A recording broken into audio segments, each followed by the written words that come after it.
Afinal de contas, assinar carteira ou formalizar o seu empregado é caro ou não é? Hoje você, empreendedor ou empregado, tirarão todas as suas dúvidas aqui no nosso canal.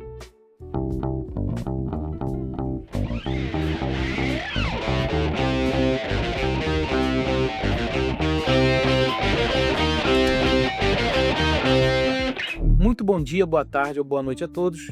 Eu sou José Eduardo, contador da RH Mix Contabilidade, e hoje eu estou aqui para tirar várias dúvidas para vocês e esclarecer esse mito que as pessoas pensam, a maioria da população que é leiga, até empresários leigos também que não tem uma visão totalmente detalhada, se é ou não caro registrar um empregado. Então hoje você vai receber demonstrações em tela, demonstrações figurativas para poder clarear mais na sua mente como funciona essa engrenagem das obrigações trabalhistas e se cabe no seu bolso ou no bolso da sua empresa ou não. Então aí na tela vamos colocar para vocês o cálculo de um empregado que recebe R$ 1.518. Vamos nos basear hoje no salário mínimo federal, R$ 1.518, porém o salário mínimo federal ele não é, vamos dizer assim, um parâmetro de salário para empresas.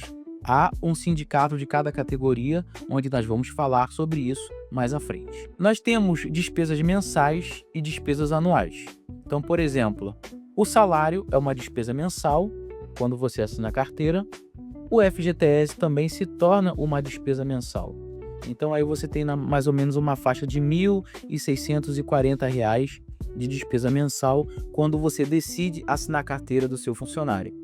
Já de despesas anuais, você tem as férias, mais um terço de férias e o 13º, que você vai pagar nas devidas épocas pertinentes ou no momento em que o empregado for rescindido o seu contrato, você também vai acertar as férias proporcionais ou as férias integrais, do mesmo jeito o 13º proporcional ou 13º integral. Vai depender muito da data da demissão ou da data do desligamento do seu empregado. Mas, de fato, você tem despesas mensais e despesas anuais, ou seja, uma vez ao ano. Abaixo da tela, você vai ver aí um fluxo de pagamento, como se você tivesse todo mês pagando o seu empregado.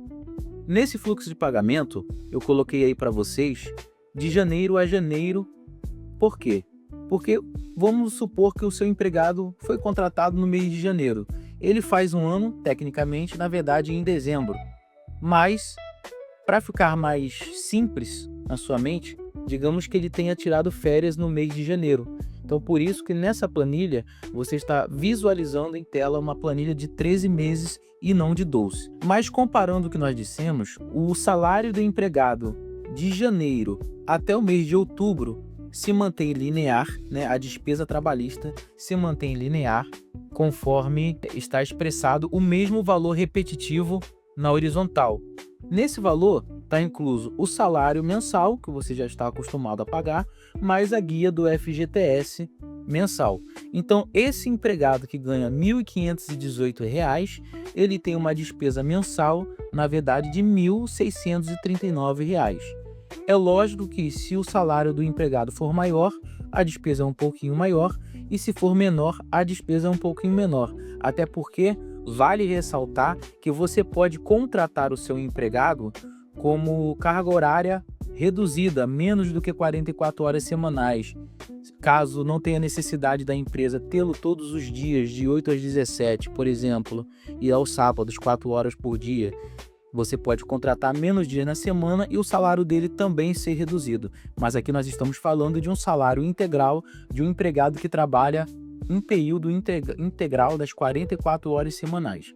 Então, retornando a dizer, de janeiro a outubro, o valor é o mesmo, porque é só o salário mais 8% de FGTS, que dá R$ 121,44.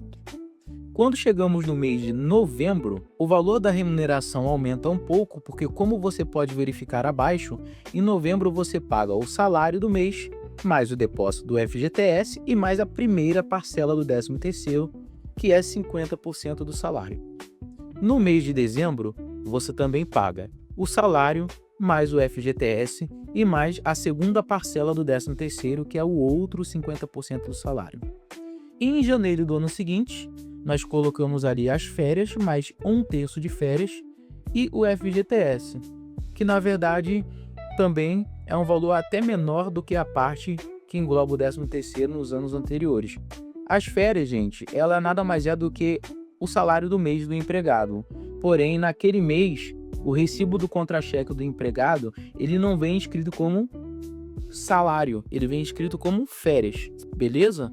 Então, na verdade, você só gasta com mais 30% daquele valor quando você concede as férias ao empregado, e lógico que você não tem a presença dele na empresa. Ele fica em casa e ele recebe porque é o mês de descanso dele, que a lei dá direito a ele a tirar férias. E as férias também você pode dividir em até 3 períodos. Você não obrigatoriamente precisa de dar férias ao seu empregado 30 dias consecutivos de uma vez só. Mas existe uma regra onde um dos períodos tem que ser pelo menos 14 dias e os outros períodos não podem ser inferior a 5 dias. Então, se você seguir essa regra, você consegue dividir aí no ano, de acordo com a necessidade da empresa e do empregado, as férias desse empregado em até 3 períodos diferentes, ok? No valor abaixo, nós temos o total de 12 meses, não está somando o valor de janeiro a janeiro, tá? Está somando o valor de janeiro a dezembro, onde essa empresa com apenas um funcionário que ganha um salário mínimo de R$ 1.518 tem uma despesa anual de R$ 21.312. Nessa próxima figura que você está vendo abaixo, você está vendo o modelo do contra-cheque de um empregado, onde entra o salário de 1.518, mas na verdade ele recebe líquido o valor de 1.404, ok? Por quê? Porque ele contribui para o INSS. Então, esse valor que desconta de INSS do contra-cheque dele, a empresa vai pagar através da guia do DARF, que ela vai repassar esse valor para a Receita Federal. Então, de qualquer forma, a despesa dela vai continuar sendo 1.518, porque na verdade ela vai pagar o valor líquido do contra-cheque, mas ela também vai pagar a guia do repasse do tributo que ela descontou do empregado para a Receita Federal. Além do valor do INSS que desconta do empregado, o empregador também vai recolher o valor do FGTS através da guia do FGTS digital, ou seja, aquele valor que está demonstrado lá na planilha mensal, na horizontal, onde você custeia o salário mais o FGTS, é uma forma de demonstrar o despendimento do fluxo de caixa da sua empresa. Mas, na verdade, esse valor de FGTS não vai ser pago diretamente ao funcionário. O valor do FGTS ele vai ser pago também diretamente à Caixa Econômica através dessa guia do FGTS digital que você está vendo em tela. Então, de fato, ao empregado você vai pagar o valor líquido do contra-cheque e a Receita Federal você vai pagar a guia do DARF e a Caixa você vai pagar a guia do FGTS. Ok? Como nos vídeos anteriores foi levantada a questão de que o salário mínimo federal ele não faz parte do rol, né, de salário de um empregado de uma empresa, então agora nós vamos apresentar a lista de verificações necessárias para que você verifique o que é necessário para contratar o empregado, começando a encontrar o sindicato da sua categoria. Ou seja, se você é uma empresa do ramo do comércio, você faz parte do comércio varejista do seu município, que no caso aqui, por exemplo, nós estamos em Duque de Caxias, então existe o Sindicato do Comércio Varejista de Duque de Caxias, onde as empresas consultam essa convenção coletiva, verifica todas as obrigações, direitos e deveres da empresa do empregado.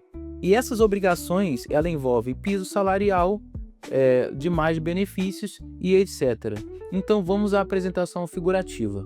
Na apresentação figurativa, você deve verificar qual o sindicato da sua categoria. Se você é do comércio, se você é do ramo de obra, é da construção civil, se você é do ramo de transporte, é sindicato de caminhoneiro ou sindicato de transporte coletivo e etc. Salário de acordo com o piso da categoria, exatamente o que nós falamos, né? O sindicato que vai determinar qual o piso de cada função dentro da sua empresa. Se há vale transporte, também, porque se o seu funcionário mora longe, você tem que fornecer para ele o cartão de vale transporte, que hoje em dia existe o cartão magnético, né, para poder passar no ônibus, depende da realidade de cada cidade, na verdade, mas o ticket de transporte ou vale transporte, você deve conceder ao seu empregado sobre o valor que ele gasta para ir ao trabalho e voltar para casa todos os dias. Se há benefícios como vale alimentação, vale refeição e cesta básica, esses tipos de benefício, muitas das vezes eles fazem parte do rol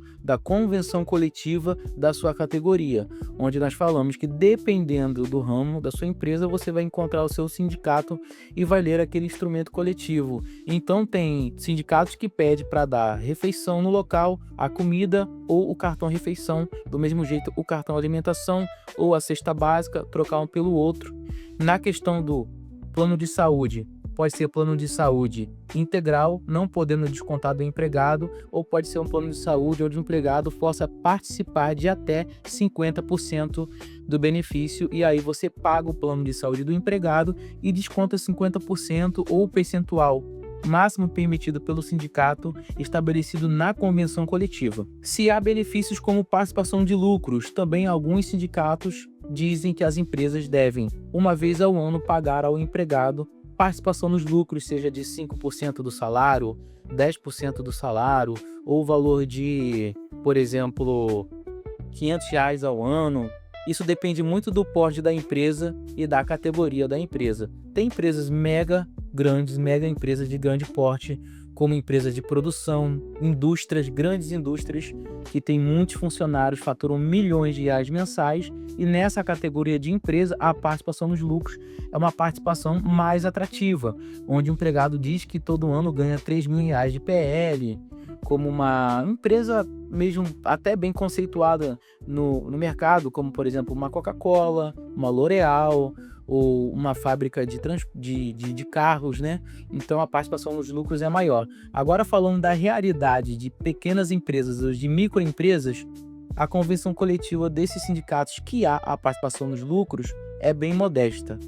Vale lembrar que, independentemente de sindicato, a participação nos lucros ela também é determinada na legislação trabalhista. Então, se na sua convenção coletiva tem ou não a participação nos lucros, na legislação trabalhista diz que toda empresa deve ter um plano de participação nos lucros para seus empregados. Porém, 99,9% dessas empresas na realidade que a gente vive não seguem essa norma, né?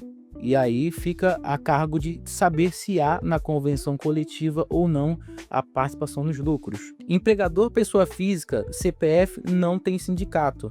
Aqui nós estamos falando para empregadores CNPJ. Então você que é um empregador pessoa física e quer contratar uma pessoa para trabalhar na sua casa, geralmente realmente no seu estado não há sindicato, e você pode verificar o piso do estado, da legislação estadual que você mora, e não o piso do salário mínimo. Caso haja a ausência do piso salarial do seu estado, ou se o piso salarial do seu estado estiver abaixo do salário mínimo federal, aí você vai para o lado mais vantajoso para o empregado, que é estabelecendo o mínimo do piso do salário mínimo federal. Mas antes de você ponderar esse comparativo, você tem que ter uma base.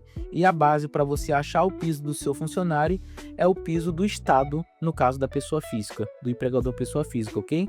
Todo estado tem uma legislação pela Alerj, no caso do Rio de Janeiro, ou pelo governo do estado que você mora, onde estabelecem pisos salariais para aquele estado, ok? Então, esse é o quadrante das verificações mínimas que você, ou no caso a sua contabilidade, vai fazer para te orientar na assinatura da carteira dos seus funcionários. A gente sabe também que muitas empresas não seguem tudo que está na convenção coletiva, né? Isso é uma realidade no nosso Brasil, porém as verificações expostas são essas aí. Agora vamos falar do benefício e do malefício de você tomar a decisão de formalizar ou não o seu empregado. Por exemplo, o empregado tem direito ao seguro-desemprego quando é demitido sem justa causa. Então, é o Ministério do Trabalho que vai pagar essa verba para ele, caso ele seja demitido. Já se você não formalizar, você corre o risco, empregador, de pagar esse seguro-desemprego, ou no mínimo, mediante um processo trabalhista, o juiz vai emitir um alvará judicial para esse empregado receber esse seguro-desemprego diretamente com o Ministério do Trabalho, ok? Empregado tem a reserva de seguridade do FGTS mais 40% quando é demitido. Ou seja, o FGTS que nós demonstramos anteriormente, ele é depositado numa conta da Caixa Econômica para o seu empregado. É como se fosse uma poupança que ele não vai meter a mão naquele dinheiro ali enquanto ele não sair. E aí, nesse caso, quando ele é demitido sem justa causa, ele também recebe mais 40% do saldo que tem depositado na conta dele. Então vamos supor que o seu empregado trabalhou 1 ano e lá na conta dele tem R$ 2.000 de FGTS. Então quando a empresa demiti-lo sem justa causa, ele vai receber 40% desses R$ 2.000 a mais depositado na conta da Caixa, que no caso 40% de R$ 2.000 seriam R$ 800. Hoje também existe o acordo trabalhista que o empregado pode fazer com a empresa em relação a isso. Agora, caso ele não esteja de carteira assinada, o empregador corre o risco de pagar as verbas acumuladas judicialmente com juros e correções. Ou seja, se ele te colocar na justiça, você vai ter que recolher essas guias retroativas que você teve a opção de pagar no prazo, sem juros e correções, e vai pagar tudo com juros e correções. Empregado tem a Seguridade Social do INSS mediante o afastamento de doença ou acidente comum. Ou seja, se você está com um funcionário de carteira assinada, se ele ficar doente, ele vai pegar o laudo médico, vai ser encaminhado pelo INSS e o INSS vai desembolsar o valor do benefício dele. Agora, se você não assinar a carteira dele, o empregador corre o risco de pagar o afastamento da doença do empregado por tempo indeterminado. Seria legal você ter que pagar o seu funcionário sem trabalhar porque ele está doente em casa e por conta dele não ter a carteira assinada, ele não conseguiu o benefício do INSS? Seria um prejuízo por prazo indeterminado, porque você não sabe o quanto tempo ele vai continuar doente.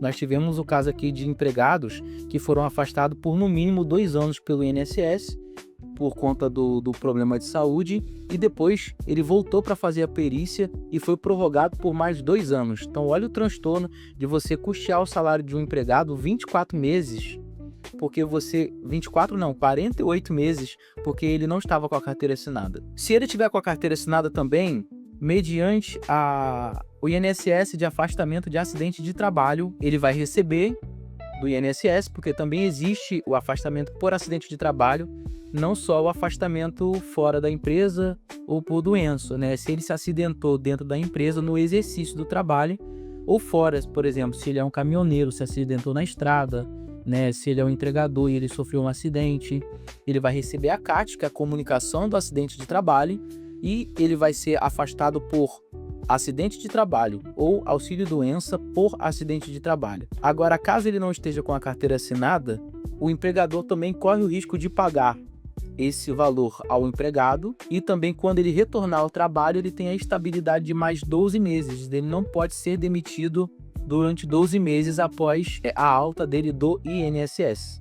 Aqui também nós podemos citar, caso o empregado ele se afaste, a empregada se afaste por licença maternidade, ela também pode receber do INSS esse valor. Só que, na verdade, não é o INSS que vai pagar esse valor a ela, se ela for uma empregada CLT. Quem vai pagar esse valor a ela é o empregador, e esse salário que o empregador adiantou para ela pelo contra-cheque, como salário maternidade, ele vai ser abatido na guia de imposto geral da empresa. Então, na verdade, ele não vai estar tendo prejuízo, porque ele vai ser ressarcido do INSS em forma de abatimento. Agora, se o caso, essa empregada, ela engravidou, ganhou neném, né, teve o parto, e ela não tem a carteira assinada, no período de afastamento dela, que são 120 dias, mais 14 dias como licença aleitamento, então podem chegar a 134 dias, quem tem que pagar esse salário desse período é a empresa, porque ela não tem a carteira assinada, e se ela não tiver o recolhimento do INSS, o INSS não vai dar a ela a garantia desse benefício. Ok? Empregado tem seu tempo de contribuição para se aposentar também, né? Caso ele tenha a carteira assinada, você consegue fazer ele chegar mais perto da aposentadoria dele quando ele estiver atingindo a idade. Agora, às vezes ele está na idade, mas não tem o tempo de contribuição suficiente, e aqueles empregos que ele trabalhou no passado fará muita falta para ele no futuro. E caso a empresa não assine a carteira, né, quem vai pagar essas guias de INSS pode ser a empresa também, de forma judicial, ok?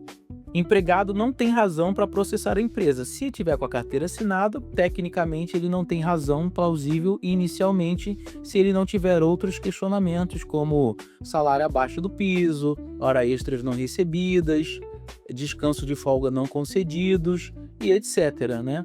E aí, caso a empresa não assine a carteira, ela corre o risco de sofrer uma fiscalização também do Ministério do Trabalho, porque ele pode denunciar a empresa na delegacia do Ministério do Trabalho e o Ministério do Trabalho comparecer à empresa, fazendo uma fiscalização com todo mundo que está lá, e não só isso, tendo que formalizar todos os empregados de uma vez só, tendo prazo para cumprir essa obrigação que o fiscal impor. E além dele cumprir todas essas obrigações, ele também terá que pagar algumas multas por ter sido pego em flagrante pelo fiscal no momento que o fiscal chegou e detectou todas as irregularidades presentes no estabelecimento. Voltando a falar para a empresa, vamos fazer um comparativo se o salário desse empregado realmente cabe no bolso dessa empresa e qual é o percentual de custo desse quadro de funcionários na empresa dependendo do faturamento da empresa. Então aí no quadrante abaixo, nós podemos verificar que nós fizemos duas simulações.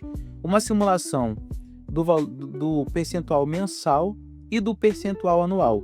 Então, exemplificamos, tá? Com um empregado por mês mensal que tem uma despesa de R$ 1.639, que é o salário mais o FGTS, que está estipulado lá na planilha.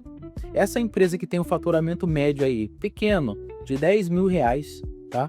Essa despesa trabalhista representa 6,10% de custo para a empresa. Agora, se nós formos pegar um empregado no ano inteiro, a empresa teve essa despesa de R$ 21.300, mas ela também faturou R$ 120.000. Então, esse custo do empregado já reduz para ele a 5,63%. Tá vendo como a planilha também aumentou no ano porque tem as férias, o 13º e um terço de férias, porém, pelo faturamento de 12 meses do empregador, até diminuiu, né? Contando ali o valor total por valor total, diminuiu em torno de quase 1%. É claro que uma empresa que tem mais funcionários vai ter mais custos, porém ela também fatura mais, né? Então vamos às reflexões sobre se é caro ou não contratar um empregado. Então vamos responder as seguintes perguntas e fazer as seguintes análises. É caro manter um empregado registrado? Com base no custo acima, não. A despesa trabalhista cabe no caixa da empresa.